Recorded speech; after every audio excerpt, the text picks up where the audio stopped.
గోమయాన్ని తీసుకొచ్చి చక్కగా పూజా స్థలంలో ఎక్కడైతే మనం కలశం పెట్టాలనుకుంటున్నామో అక్కడ అలకండి, అలికి ముగ్గు వేయండి. కొద్దిసేపటికి ఆరిన తర్వాత చూడండి, కన్నులకి ఆనందంగా ఉంటుంది, మన మనస్సుకి ఒక పవిత్రమైనటువంటి భావన వస్తుంది. అక్కడ దాని మీద పీట వేసి ఆ పీట మీద ఒక చక్కటి నూతన వస్త్రం, కొత్త వస్త్రం ఒకటి పరిచి దాని మధ్యలో బియ్యం పోసి బియ్యం మధ్యలో కలశాన్ని ఉంచండి. ఈ కలశం చెప్పాను కదా, మీకు ఉన్నటువంటి స్తోమతను బట్టి పెడుతున్నారు, దాంట్లో తప్పేం లేదు. కాకపోతే మృన్మయ పాత్ర అంటారు, మట్టి పాత్రని మృన్మయ పాత్ర అంటారు. మృన్మయ పాత్ర కూడా పెట్టుకొని చేసుకోవచ్చు, శక్తిని అనుసరించి అంతే. దీంట్లో నీళ్లు పోస్తూ ఉంటాం.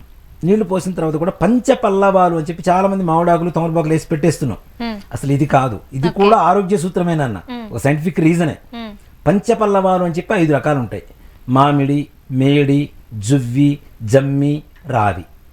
ఈ 5 రకాల కొమ్మలు తీసుకొచ్చి కలశంలో వేసి దాని మీద కొబ్బరికాయ పెట్టి, కొబ్బరికాయ మీద మరలా ఒక నూతన వస్త్రాన్ని త్రికోణాకారంలో మనం మలిచి అమ్మవారి కలశం మీద పెడతాం. ఈ కలశాలకు కూడా నానా రకాల అలంకారాలు చేస్తున్నారు. చెవులు బుట్టలు పెడుతుంటారు, గొలుసులు వేస్తుంటారు, కళ్ళు పెడుతుంటారు, ముక్కులు పెడుతుంటారు. ఇవన్నీ లేదు. యద్భావం తద్భవతి. మనం ఒక్కసారి అమ్మవారు అక్కడ ఉంది, స్థిరోభవ అంటే అమ్మవారు అక్కడ వచ్చి కూర్చుందనే భావన. కుంభానికి మరలా అలంకారం చేయాల్సిన అవసరం లేదు నాన్న. చక్కగా పెట్టేసి బొట్టు పెట్టండి, చక్కగా కళ్యాణం బొట్టు కొబ్బరికాయకి, కలశానికి, చెంబుకి, పైన బ్లౌజ్ పీస్ ఏదైతే